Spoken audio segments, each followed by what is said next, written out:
మన నారా చంద్రబాబు నాయుడు గారు కూడా చిన్నతనం నుంచి కాలేజీ రోజు నుంచి నాయకత్వ లక్షణాలతోటి అక్కడ నాయకుడుగా కాలేజీలో ఉంటూ అక్కడి నుంచి తనకి ఇష్టమని ఈ ఫీల్డ్లో రాణించాలి, రాష్ట్రానికి సేవలు చేయాలి, ఇక్కడ ఏమైనా సరే అవ్వాలి అనే అకుంఠిత దీక్షతో అయ్యారు. ఆ రోజున రామారావు గారు ఉంటారని ఆయన పాలిటిక్స్కి వస్తారని కాదు, ఆయనకు మీద నమ్మకం. ఆయన అట్లా ఏ మారుమూలు ఉన్నా నేను ఎట్లయితే యాక్టింగ్ మీద నా నమ్మకంతో నేను ఎలా ఉన్నానో అలాగే నాయకత్వ లక్షణాలతో పాలిటిక్స్లో రావాలి, రాణించాలి, ఇతోధికంగా ఎంతో సేవలు చేయాలని అనుకున్నారు. కాబట్టి నాయకుడిగా, స్టూడెంట్ నాయకుడిగా, విద్యార్థి నాయకుడిగా ఉన్న ఆయన పాలిటిక్స్లో రావడం ఏంటి అనుకోని పరిస్థితుల్లో అవకాశాలు వస్తే వాటిని చేజిక్కించుకుని వాటిని ఆసరాగా తీసుకుంటూ అంచెలంచెలుగా ఎదుగుతూ ఈ రోజున మనం చూసేటువంటి అద్భుతమైనటువంటి ఒక మహానాయకుడిగా ఎదిగారు.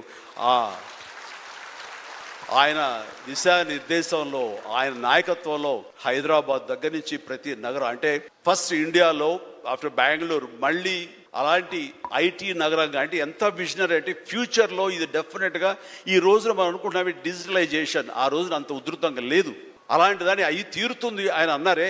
ఆయన మైండ్ సెట్ ఆ రోజున అలా షిఫ్ట్ చేసుకుని దానికి కట్టుబడి ఉన్నారు. కాబట్టి ఈ రోజున ఐటీలో కానివ్వండి, అతను డిజిటలైజేషన్లో కానివ్వండి, ఇదిగో ఈ రోజున ఏఐలో కానివ్వండి, ఆ స్థాయికి వెళ్ళటానికి నాంది పలికినటువంటి పాయనీర్ మన చంద్రబాబు నాయుడు గారు. సో ఇలాంటి నాయకుల మైండ్ సెట్ షిఫ్ట్ అవ్వడం అన్నది ఎంతగా అభివృద్ధిలోకి ఎంత ఇదిగా ఉందో మనం తేటతెల్లంగా చూస్తున్నాం. కాబట్టి it's a wonderful subject. Sharni, I do appreciate. All the very best. Thank you so much sir.